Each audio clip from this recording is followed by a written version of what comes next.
I do, and can you hear me okay? Trying to I stay can away from. hear you beautifully, girl. I'm so Okay, excited about today. good. I have a podcast mic, so let me know if I need to upgrade.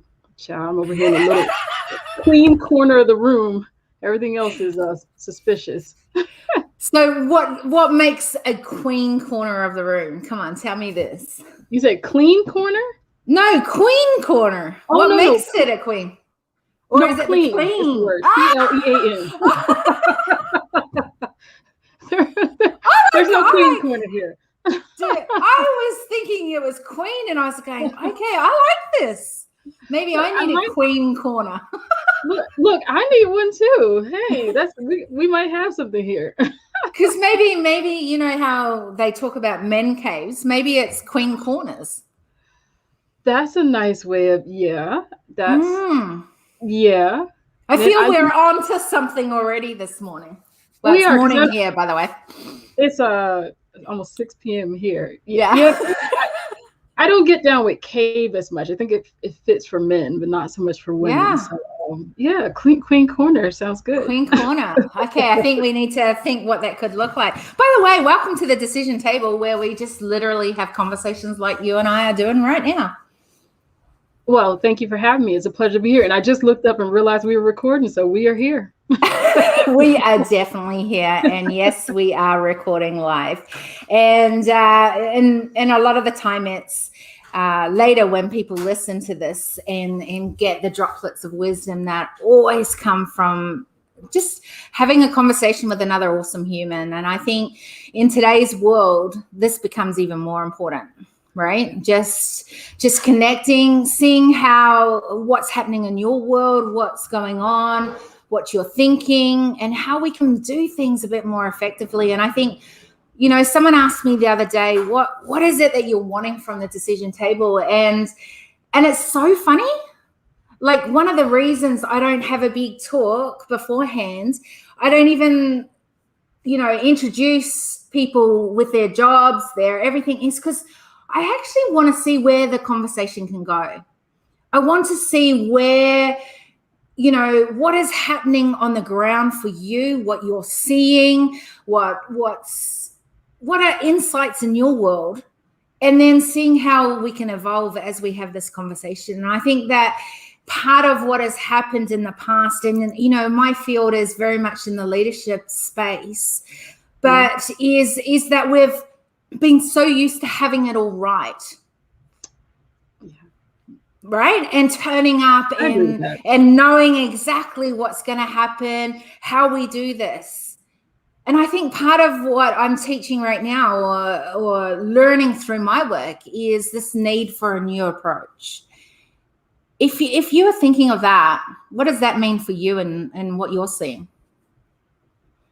Well, I think in relation to what you're just kind of piggyback off of what you're saying, and I know we'll get into my part a little bit later, but I agree with you. I think a lot of adventure can come from conversations. I think I always like to tell my clients it's important, the women that I work with, it's important to chase the white rabbit, you know, as if you were Alice in Wonderland, because sometimes we get kind of like a viewpoint of something, and I think we don't trust our instinct enough to just go with it, to really chase down how we really feel and to validate it and to have it validated and heard. So I think it's so important to kind of crack into those darker spaces, not like dark as in, you know, that kind of dark, but as in those spaces we don't visit that much, and kind of shine a little bit of light, you know, wiggle the doorknob, see what's behind it. And it's always something kind of fresh and unexpected. So I'm right there with you in that train of thought. I think it's refreshing and fascinating to just kind of let it go. So I love that, but then how do we do that well? Because, you know, in a world where in this society is teaching us how to speak, how not to speak, what is right, what is not right, there is this, we need to keep evolving, but how do we evolve if there's so many rules and regulations? Any thoughts around that? Oh, goodness gracious.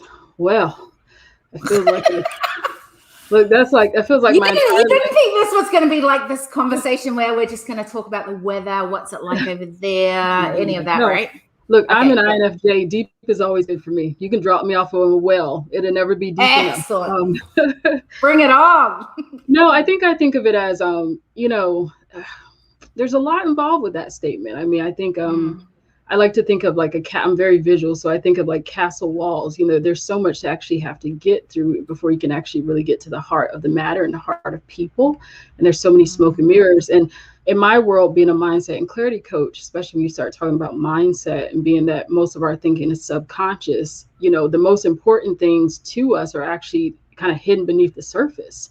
So when you start asking a question like that, that just Mm. automatically plunges into, I think it starts with a willingness to want to take a look and a willingness to kind of, it's almost like that matrix thing. I can't remember the movie that well, but I know there's a red pill and there's a blue pill.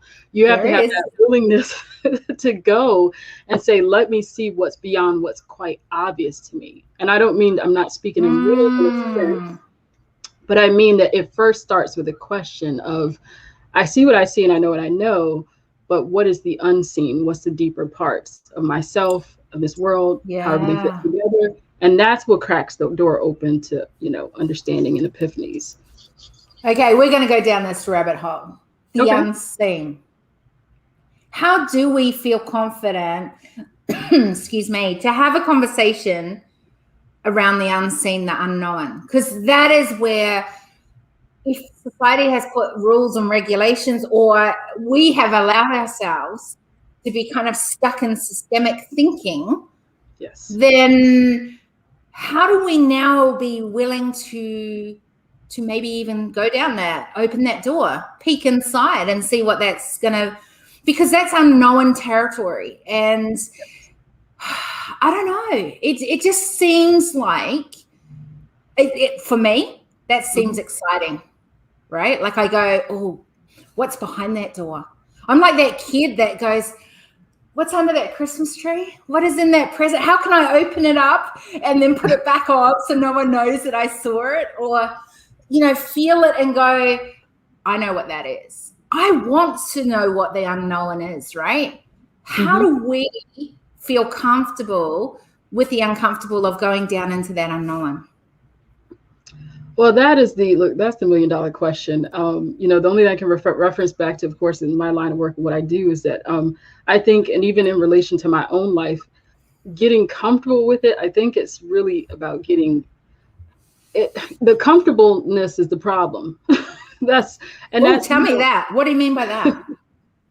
Well, I mean, you know, for many of us, and there are those that are outside, like the outliers, they look for that type of adventure. And I can kind of say that in relation to myself, I didn't really uncover and discover those hidden parts of myself until I got really uncomfortable with where I was, and where what I was, I realized wasn't it. So, you know, Mm. just I kind of equate it to wearing an acrylic sweater. You know, you can wear it for a little while and you'll look cute in your little sweater. You'll take some pictures, but eventually it just starts to itch.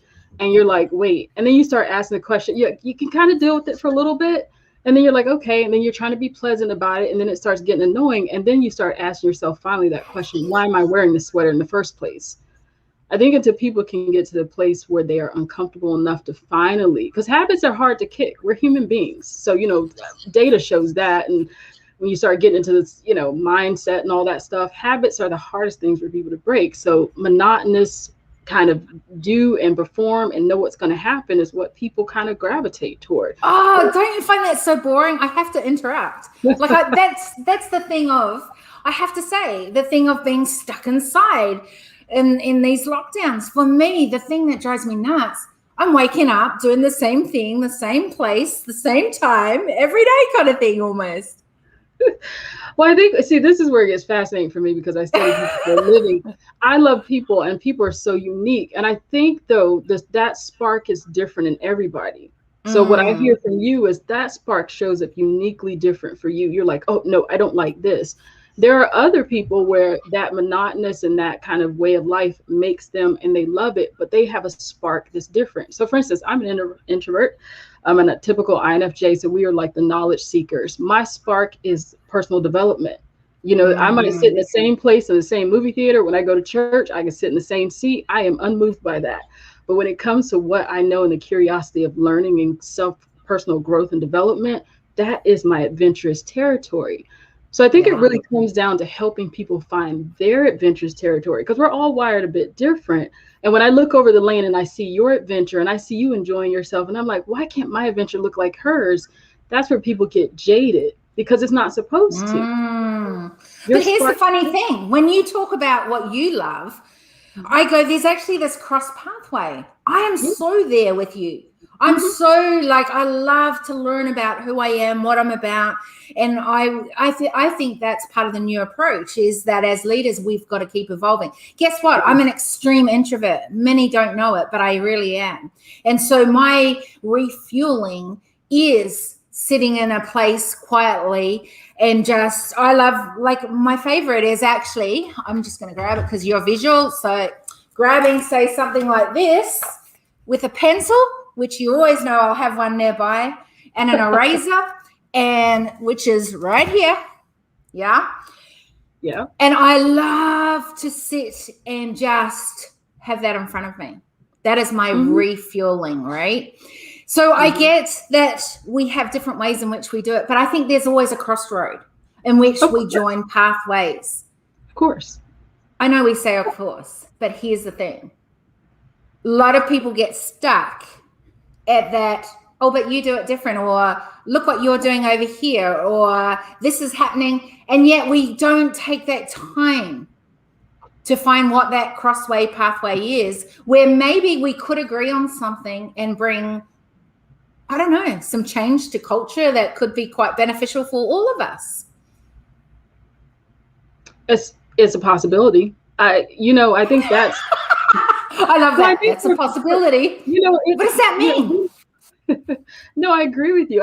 I think it really comes down to, the greatest knowledge is self Mm, knowledge. So it's really hard to kind of really get a spark from someone else if you're not the paper yourself that's going to really, if you're not paper soaked in like kerosene, you mm. won't be lit ablaze. If you're dry, it's not going to happen. So I think it's really about, as a two-step process, is getting clear enough on yourself and understanding what you bring to the table and what your Yeah. values are, your interests, and then being able to cross pollinate with someone else and then be able to pick up, what they have and then see how that kind of works. I think that's kind of what creates and makes that's how hybrids are made in science. You have two things that are Mm. opposite, they come together. There's some genetic kind of ways in which that works out, and there we go with the Yeah, liger. I wonder how that works out. I'm married to something like that, right? Like literally.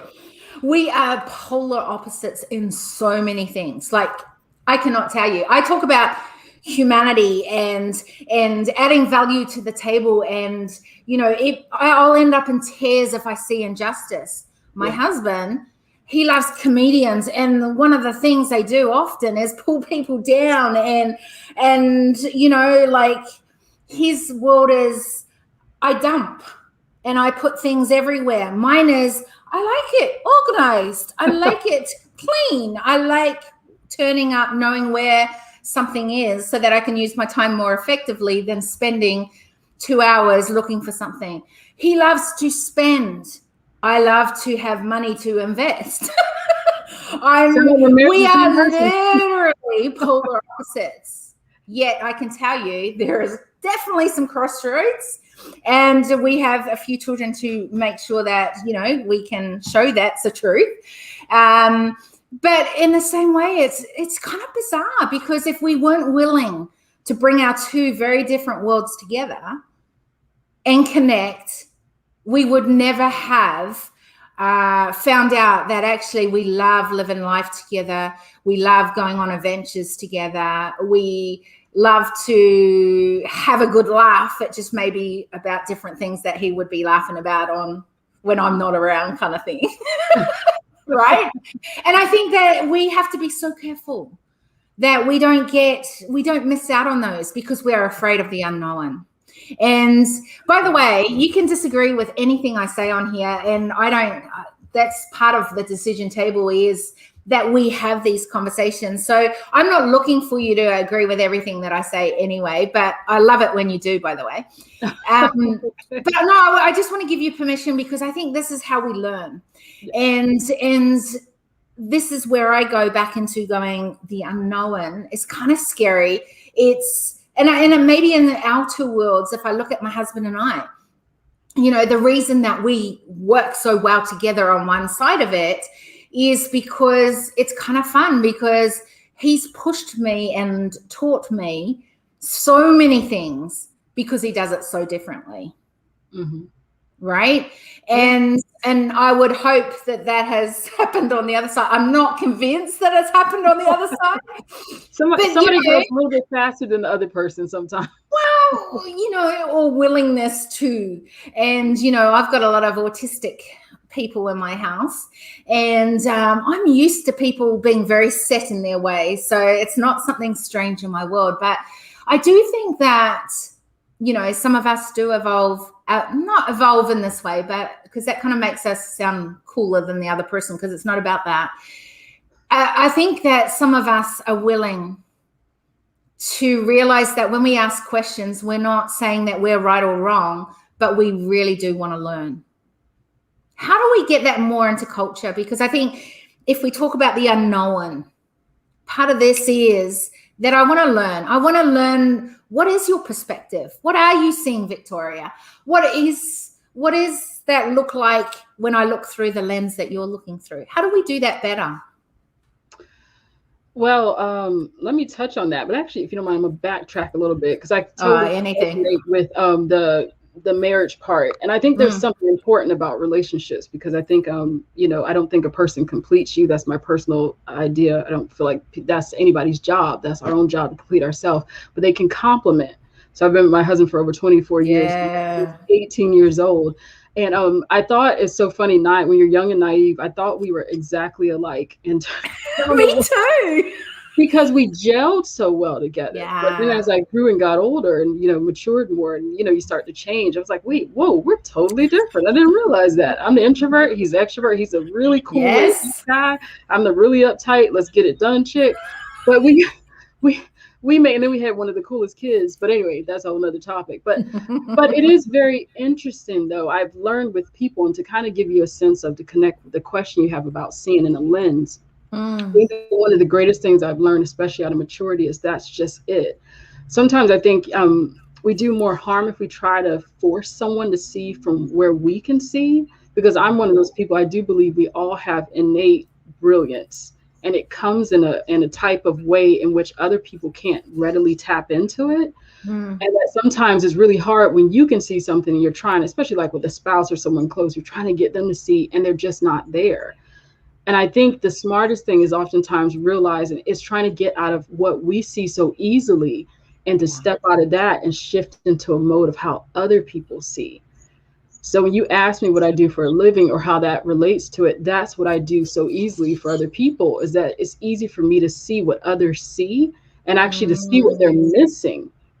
So what I've noticed about people is their sight is impaired when it comes to their value, how much brilliance they bring to the table, who they really are from an identity perspective.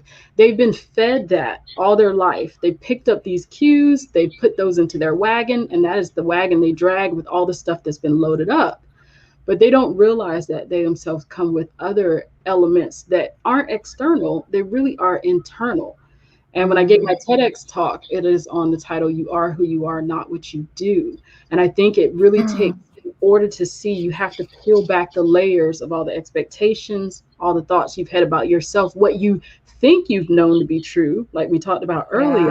And you have to wipe that board clear and be open to doing a deep dive exploration. And that's where I come in, because I tell people, I said, I'm not a snorkeler, I'm a scuba diver. So my job is going deep. Yeah. I had that. It's so funny you use that analogy. I literally had that conversation with a group, a collaborative group that we're putting together a community. And I said to them, okay, today, we are not just putting that snorkel on, we're going for that deep, deep dive. And you need to come with me, because I need this to be heard and seen. Now, whether you get all of it, that's okay, but I need to go there. And I nearly lost most of them from that in that day, because not everyone can do that deep dive or are willing to go there. No. And I think that's where, yourself and myself in this, that we are willing to go deep diving and figure out what is that unknown. How do we bring others on that journey? Because I think that is important too, that we don't just go and enjoy that deep dive, but that we take people on that journey. And I think that that is sometimes the difficult piece of the unknown, is we're learning what that unknown is. And then even though we're not totally clear about what that is, maybe because we haven't got it all sorted, right? Yeah.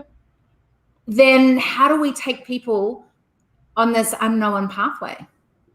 Because there's a lot of talk around this right now. If you think about it, with across the globe, there's a lot of conversations around even taking racial tension, right? Yeah. Like I have been born into a very different environment to what a lot of other people would think that I have been born into. Myself included. Yet, okay, there you go. And yet, on the outside, it is very quick for people to judge or to think they know what I've gone through. Mm-hmm. How do we do that well and take people on a journey to help them see a different perspective, even though they haven't experienced it, and even though they might have seen it in a different way somewhere else, but we want to take them with us? Well, I think with much grace, sensitivity, and also empathy and truthfulness. The reason racial issues don't bother me, obviously, but they don't get to me as bad maybe as some other people, maybe because I haven't experienced extreme overt racism. I was born a military brat, so we were always well mixed with people. I was always the only Black girl in all my honor classes. I was always used to being the only one. It's just kind of my perspective. But I realized that everybody comes with just that. They come with a perspective. And sometimes we expect people to cross the aisle so easily to see what they have not seen, but they've not experienced it. They have no context. So I think it takes grace and openness on both sides. The person that's experienced the hardship to say, hey, I understand you might have not seen this, but let me show you another perspective. Maybe you have some unknown biases that you don't even realize that are there. Let's talk about this thing. And then on the flip side, be willing and open to see what it's like from their perspective. I've had friends that didn't grow up with certain types of races, or being around certain type of races. And that was unheard of for me because we were always just a melting pot. But you have to, instead of judging people so swiftly, it really does take that kind of grace. And I think I'm able to easily attribute that just because of also I grew up in a Christian household, and I really have this sense of, look, and I'm also about, I come from a science background. I mean, I know when we bleed, if you take the skin off, it's all the same. So to me, racism is illogical anyway. So that definitely points to a bigger issue. And yet it takes so much of our energy across the globe right now, right? Well, I think it screams to the dark side of humankind, which is because I think we all have a shadow of it in ourselves. If we're honest, we all have some kind of bias. So we might as well be clear because, mindset, 5% of our thoughts are conscious, 95% are subconscious. But when it's really extreme, it really does scream to that negative point in human nature, which is I must be superior than someone else. And I think getting back to what we talked about, the reason I am at awe with people is because every person I encounter, because I can so easily see people's brilliance, it's like a Rubik's Cube. It's like handing me a Rubik's Cube and asking me to solve it. It's like, I can't, you see people do it like in 3 seconds. I'm like, this is so not me. Yeah. And I think if we got back to the awe and wonder of people, realizing that there's something that you said something earlier, we can learn and actually they can attribute to our lives. If we were open to that, it would really change the scope of how we interact with people. But because there's that closeness and oftentimes unknown to the people themselves, that's what prohibits that synchronicity from happening. But I think, I just have to say in here, because I think what we're talking about right now is that deep dive, and it is unknown ground, and it's not comfortable for a lot of people. And I say that because at the moment I'm literally writing a book called Humanity as Stakeholders, the Future of Leadership. And what it may be a little deep also. But here's the thing, it's as deep as you want it to go. And I think that this is part of that conversation. You are so willing to go deep. Yeah. Let's pull that back up. If I think of humanity as stakeholders, and I keep saying this, humanity is you and I. That's as simple as it is. And you and I make up the global landscape. That's as simple as it is, right? Mm-hmm. So it can be as extreme from, yes, humanity, to you and I. Mm-hmm. And when I think of stakeholders, it means, are we coming to the table, bringing all our, whether it's racial tension, whether it's gender equality, whether it's, and these are all interesting conversations. Yeah, but I think if we come to the table first as a human race and see humans first, and then bringing our distinctions are different things, and we can work through that and how that can, but we cannot have a conversation to start with or even start going down this unknown pathway unless we're willing to see each other as humans first and then listen to each other and get curious. And I think that that's where that grace comes into it that you speak of, is if we see that everyone that it comes to the table has something to add. Yeah. It just may not be what you think it is, because we've got these conditionings and biases and systemic ways in which have sort of evolved us to this point. What if we came and we just go, hey, I see human first. I want to see value added to the human race, and I want to see what distinctions you bring. Would that change our conversation? I think when you come in any environment with an element of expectancy, you're going to get what you're desiring. That automatically implies an openness. And most time people come, if you think about it, and they're having a conversation, there's a guardedness. There's this, okay, I'm nervous, or I don't know what I'm going to encounter, or it's an automatic posture of defense. And I think that when you're really comfortable in your own skin, and I think we probably can definitely agree with this, the older you get, that's why we notice that happens kind of naturally. Well, so you have no choice but to get comfortable in this skin. I mean, you still can kind of still have some challenges, but if you go to Walmart, you see women in rollers, they don't even care. They're like, they're past a certain age. It's not about any of that anymore. And I think that that's a very important place to be at, because I think when you let down the walls, it's so much easier to be a recipient of the things you spoke about. And even if you don't agree, no one says we have to agree on everything, but Correct. That one line that connects us all is humanity. And I think that deserves honor and respect and love and that graciousness. And then that will create that bridge, like going back to like the whole idea of the castle, if the walls are too thick and they're impenetrable, nobody's getting over, but we all have to lower our drawbridge. Don't let people drown in the moat, and then welcome people on and connect that way. So where have we got this block, this drawbridge has come up? Like, where's this come from, and how do we even start thinking about pulling that down and creating safer spaces for us to have conversations like this? And by the way, so grateful that you're willing to jump on here and have a conversation like this, right? Because it goes back to what you just said. Not everyone is willing to do that.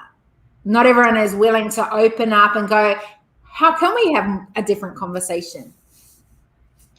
Well, I think it's important too to remember, at least for me, again, it always comes back to the core essence of people and capabilities. I sometimes think people are really willing to, they just can't articulate it.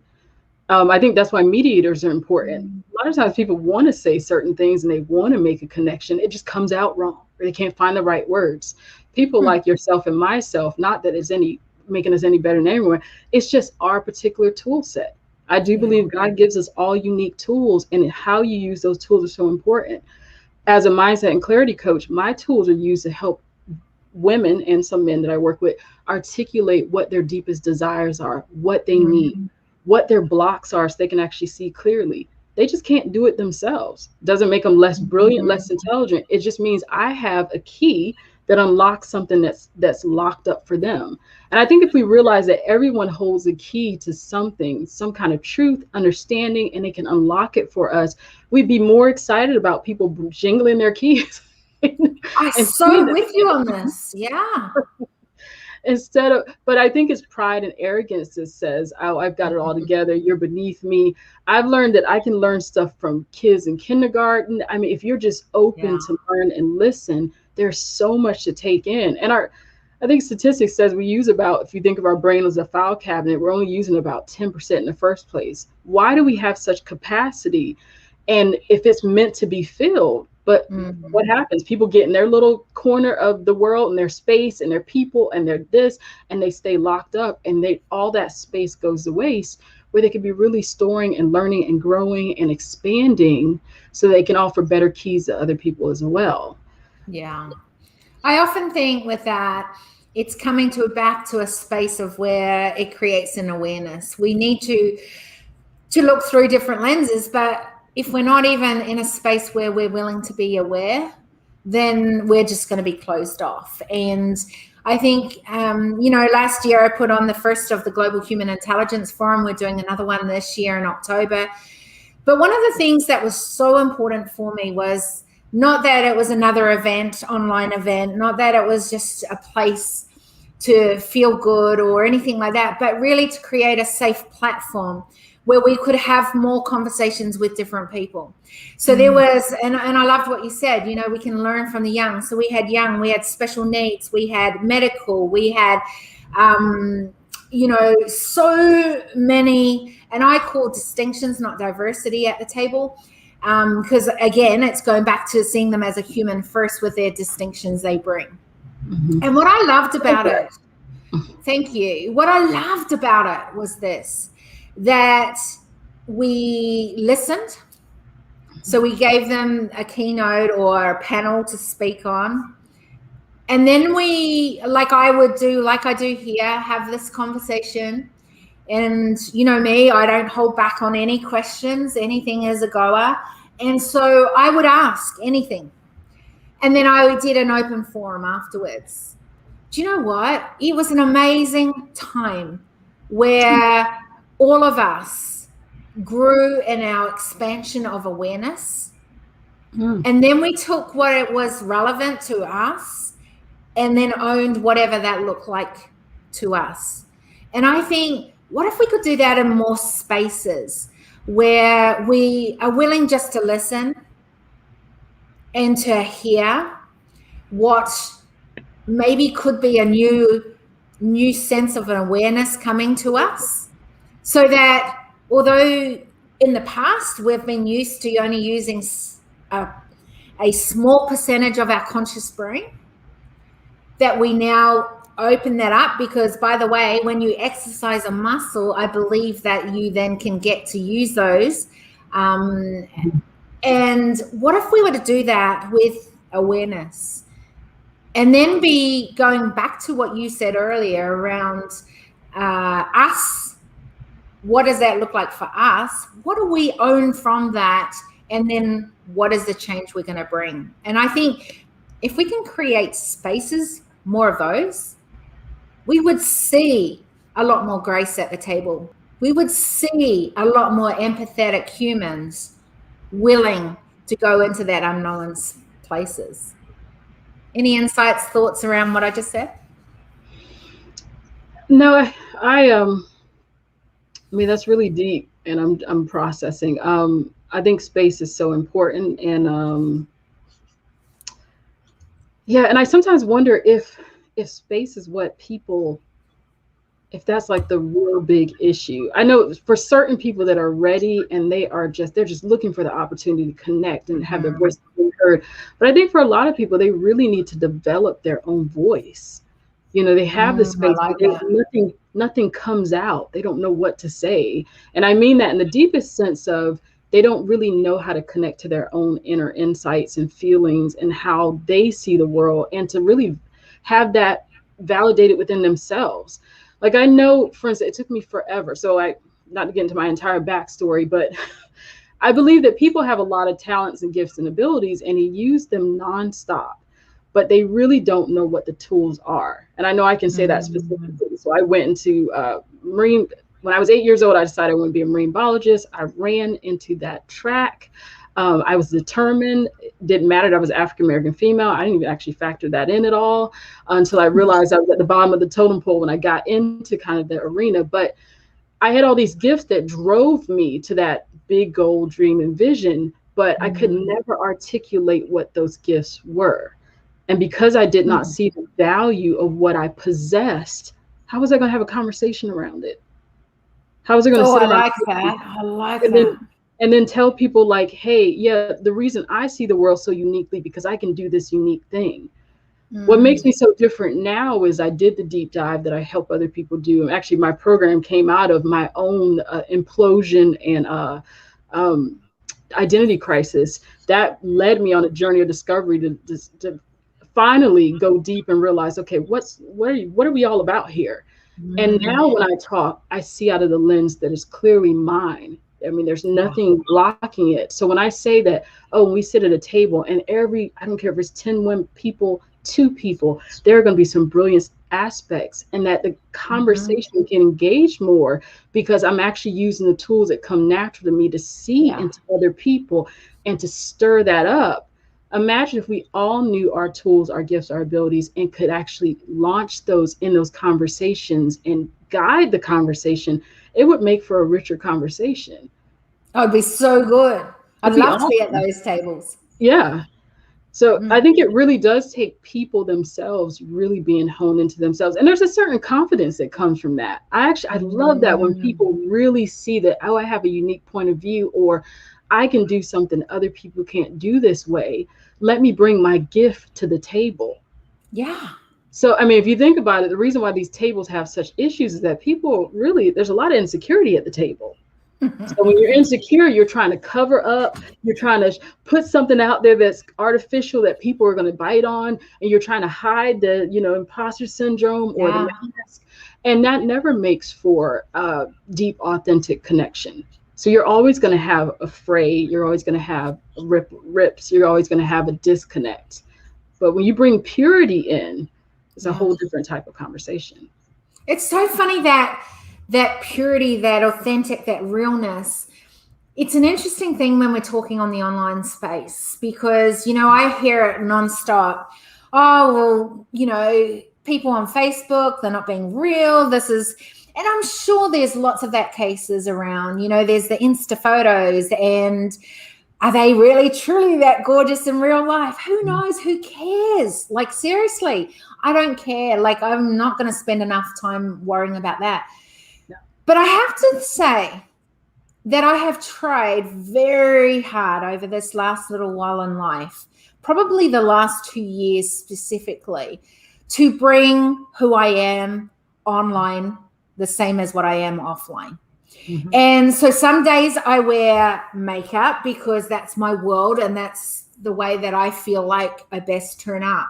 There's other days you will see me sweaty, hot, red face, and I've taken a photo. And I feel that this is really important Yeah. because otherwise we set people up to fail.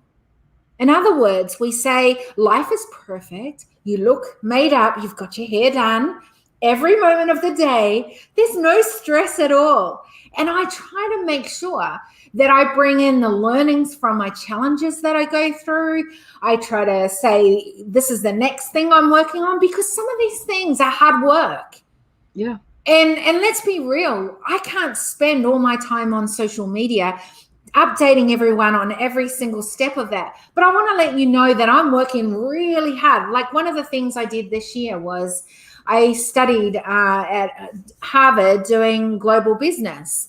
Mm-hmm. And I can tell you, I was doing 2 a.m.s and 3 a.m.s to get those subjects I bet. completed. And I did not have all the time to be, hey, by the way, this is what I'm doing. But I let people know. And I think that we can easily judge that everyone's fake or it's not the truth. There are people willing to have real conversations like we're doing.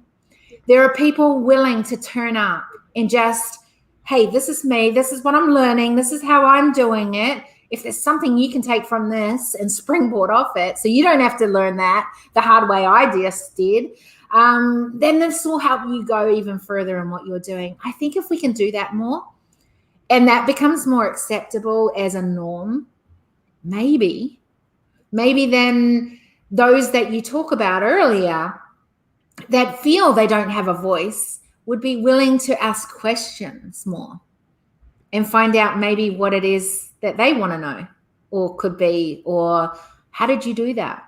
And I hope that my life is an example, a role model, not just to my children, but to those that can see it as opportunity to what maybe they could do or do better or have in place, because they see that it's possible through my life. And that's the good, bad, ugly. I don't hold back, because I think this is where we can bring that realness, that honesty. And I think that's how we learn grace, as you spoke about earlier. Because if you learn my challenges and that I might have failures too, then you might give me some grace to go, okay, she hasn't got it all together this week. It's a tough one for her. Maybe I won't be so hard on her at having it all right. I don't know. Is this how we role model? Is this how we have more grace? Is this how we're more empathetic with others? I think grace begins with yourself. I think you said it. You kind of alluded to it earlier. You were kind of describing just the goings on in your life. It really does start with yourself and learning not to take yourself so seriously. I know, a lot of the issues people face, they don't know they're going through. And I know, for one, that was my story. Like, I didn't even know perfectionism was a disease. So just oh, girl, I've suffered from that. I'm in rehab right now. And but again, a lot of this comes back. Again, I do this for a living. And I think the greatest thing is helping people just see how they're wired. If you can take the tension out of the balloon is just blown up. You know, blow a balloon where it's like about to pop, just on the precipice of that. It's just being able to let some of that air out. And I think if people can have capacity within themselves, then they realize, like, oh, I caught my breath. Okay. They can just kind of survey who they are better and then make decisions off of that, instead of this ideology that they feel like they have to subscribe to. So to make it plain, I was stuck in Perfectionville and realized, and I think sometimes people are stuck places because, again, they don't know who they are. I never saw myself as a high achiever. I minimized all my achievements. I thought I was normal. And if I was smart, I would have realized, like, no. I did too. I was like, everybody does this. And then people looked at me, they're like, no, everybody does not do that. And it's funny because I love telling my clients that I'll ask them, I'll just be kind of plain face and I'll ask them a question. Do you think everybody can do this? And they'll start thinking about it. And they're like, wait, no, you're right. And then just the moment, the confidence rushes in, the grace rushes in, because I tell people all the time, no problem. I was like, look, when it comes to unpacking people, that is my superpower. But please don't ask me to paint your house. Don't ask me to plant your garden. I suck. I can give you a litany of stuff I am the worst at. And I think this is where I love to help shape people, because I think if we can stop thinking we have to dwell and make the mediocre perfect, and instead leave that mundane stuff and shift your focus to what I'm telling you could do in your sleep, and I would run circles around and still not be able to achieve. That's your superpower. Focus your energy there and let the rest go. And that allows people to breathe. They can and then they start getting their confidence back. And then they start seeing, okay, grace, I can do this. I can't do that. I'm human. Let me look at the next person. Oh, they're really good at this. They can't do that. Yeah. It's okay. You too, we're human. And then it's the gift that just keeps on giving, in my opinion. But it starts really inside with your perspective of yourself, and letting go of all those preconceived notions and being so uptight. But again, I'm so relating to all those things. That was the past Kira Marie. It's definitely not me today. But, one of the things that I do is watch hilarious moms and they are moms, these guys, these two amazing women, and they've got huge followings, and my headphones just fallen out, but that's all right. But I love watching them because I love them just being real online and telling stories. So one of them has, you know, an autistic child, and, you know, Wandalda. I think that's how you say her name, and Diaries. And I've only just seen her in the last little while, but I love watching her videos right now. And the reason being is, you talk about that uptightness, you talk about perfectionism, you talk about all those things. She's the opposite to all of that. And it's a breath of fresh air to see that in play. The same with the other one is, I can't think what her name is right now. She's Croatian. She's a beautiful woman who talks about motherhood and things like that. And when I hear her stories, I just think of my own life as a mom of 6 kids and grandbabies now as well. You know, just going, oh my gosh, this is so real. This is so my life. And on top of that, now I do this. And I think it's those stories that we often miss in society. And yet it's every one of our lives. We're dealing with that. We are human beings who one day we might wake up going, oh, I'm tired today and I don't want to get out of bed. Even though we're the most positive person, we speak about mindset, whatever it is. But today is a tricky day. And you know what? It's okay to be like that. And I think this is that realness, that authenticity that we all long for it to be more of our norm. And, you know, perfectionism is literally a crutch. It's a thing that will hold you back. Both you and I have been guilty of that. Like I said, I've been in rehab. I'm on the 12 steps for that, have been for years. And I'm much better about it now. Like I am so, like the fact that I'm actually on lockdown in a place where I'm not at my studio. We're not even anywhere near our house right now. Like it's way down, I don't know, about 8 hours away right now. And, you know, in the past I would have gone, you know what? We're not doing it until we get back into that spot. And these days it is, hey, how do we put this computer on? How do we stick that camera in? Where's that queen corner that we talked about earlier? And we just make it happen, right? Because the more important side of this is, what is it? Maybe there's someone listening. Maybe there's someone who will listen in the future, that they will take what we've spoken about, the conversation we've had, and there's something that's dropped in their world and gone, hey, I'm so glad you guys had that conversation. And to me, that's way more important than having it all right, looking right. I don't even have jackets right now. We are literally bare basics.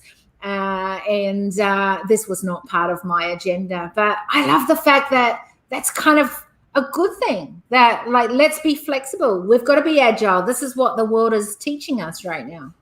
I mean, if it makes you feel better, I'm not wearing pants. So Excellent. That makes me feel so much better.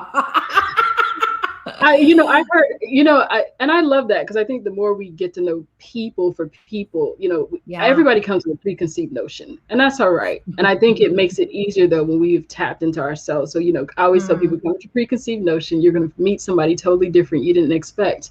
But I love what you said about fear. And I heard someone say, it's a quote, it said, perfectionism is fear wearing a fur coat. And that always makes me giggle. But I want to address something that you said and this is how I help my clients kind of make sense of it in their mind. I believe the reason it gets so messy with understanding who we are and really stepping out into those strengths, but then oftentimes sliding right into those insecurities, is that there's not a big chasm between our strengths and our weaknesses.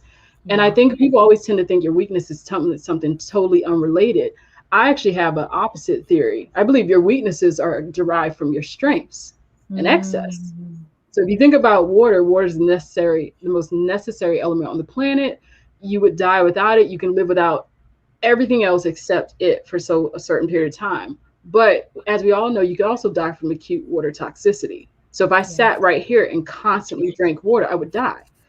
So if you think about it, whatever is your greatest strength, this is the reason why oftentimes people don't see it, is because it's so intermixed. So for someone that is highly analytical, their strength could be that analytical part, but if it's turned up too high, that dial, then it becomes analysis of paralysis. They can't make a decision. They can't move fast. And I'm telling on myself, because that was always my challenge And I think the important thing is knowing that dial. I can Yeah. tell when it's starting to turn way up. It's like, okay, Victoria, it's too much thinking. Come on, it's time to execute this and that. Wow. And when people don't understand the way their strengths work and they end up in the weakness zone, they start to reject those parts of Hmm. themselves. It's actually the most important part, but they don't know how to quantify it. Yeah. So it's so important to understand the distinction. I love that. Hey, before I forget, how do people find out more about you and connect with you if they Oh, want to? sure. It's I'm self-branded, so it's very easy. I'm a mindset and clarity coach, TEDx speaker, as I mentioned, and delving in the world of personal branding and personal development and a holistic approach. You can find me at my name. Is on everything. So www.victoriabaylor.com. I'm on Instagram under that name, across Twitter, I think Victoria D. Baylor, on LinkedIn. You can just Google that, and every major hub is listed under my name. So I'm pretty easy to track down, and my phone number and email addresses and all that stuff is attached to my sites as well. I love that. You're like a walking ad when you talk like that. It's like, wow, she had that together that moment. But One day I'll look, be I like can't that. be helped with branding.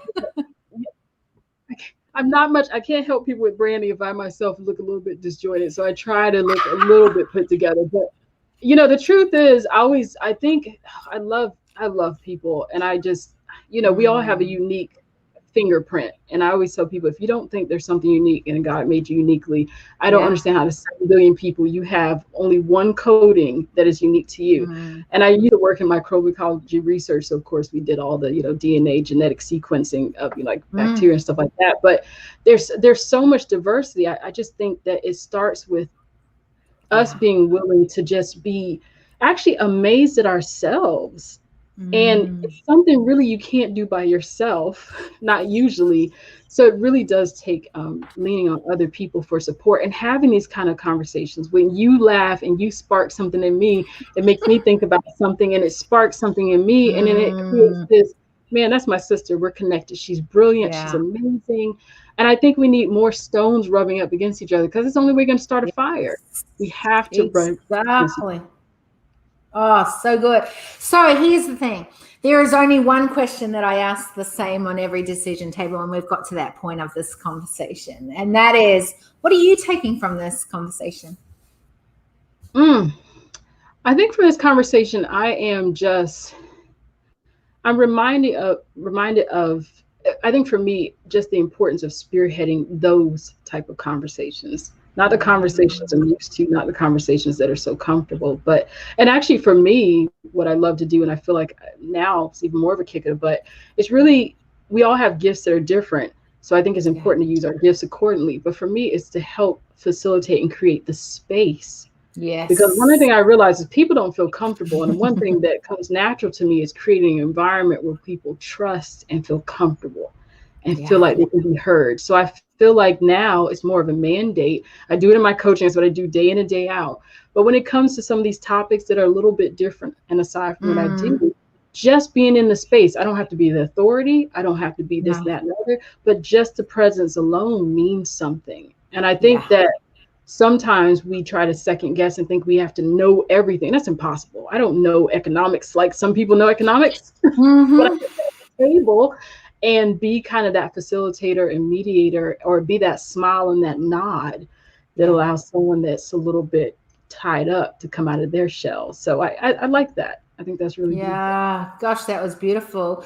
And I think, one of the things that I'm doing is the Leaders Movement, and we had our first parlay, the Leaders Movement parlay, and we've got another one in August actually.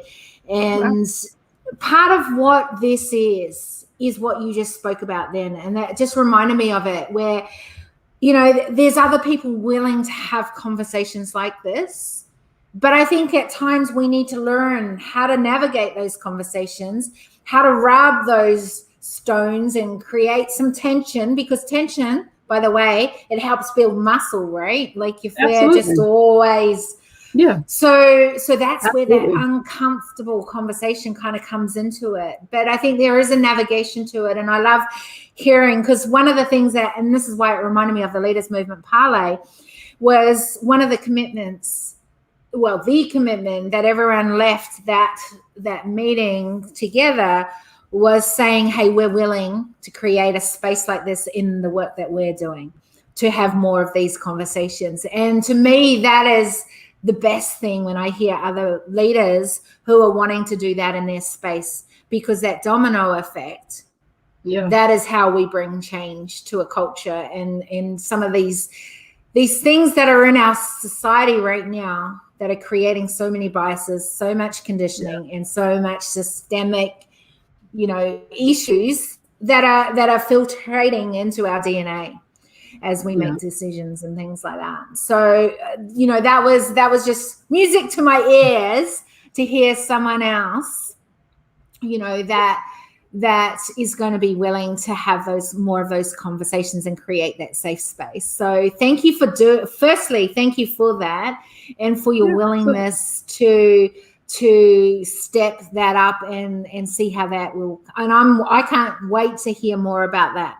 So what I'm taking from our conversation is something actually you said around, and it did really remind me of, not everyone knows or has formed what that voice is, but there is a willingness for them to want to know. And I think that it's easy. No, it's not easy, because actually that's been kind of difficult for some of us that do deep dive to find those spaces to have these kind of conversations. So that actually hasn't been an easy space. But I think the reminder is always that we are not to just leave people behind, because there is a willingness. It's a bit like what you said, there's this moment where we think our weaknesses and our strengths, that there's a big gap between those. And I think the same is there's, and that goes back to, like I said, about humanity as stakeholders. Humanity feels like this big way out there thing, but it comes back to you and I. And I think that having a voice, or showing up and having a voice and knowing that you add, really is just about opening spaces where that is safe for someone to start asking questions, start having a voice at the table, even if it's unformed. Like, as in, it's not formed in all the perfect ways, it's got the best branding behind it, whatever it is, right?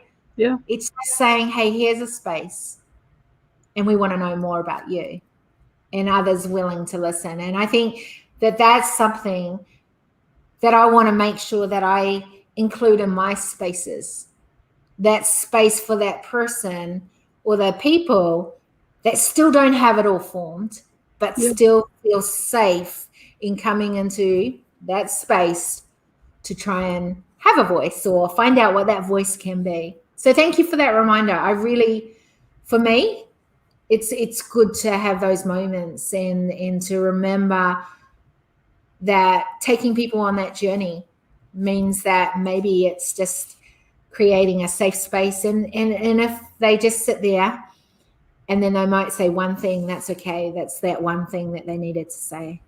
And I think we can often forget that. So thank you for that. I appreciate it. I appreciate you. I appreciate you coming and having this conversation on the decision table. Is there anything else that you'd love to add that I haven't been able to, like, you haven't had the space to say that you really feel that you need? Oh, you and I could talk for hours. I know. By the way, I'm going to end the broadcast soon, but don't race away straight away. All right. Okay. Yeah.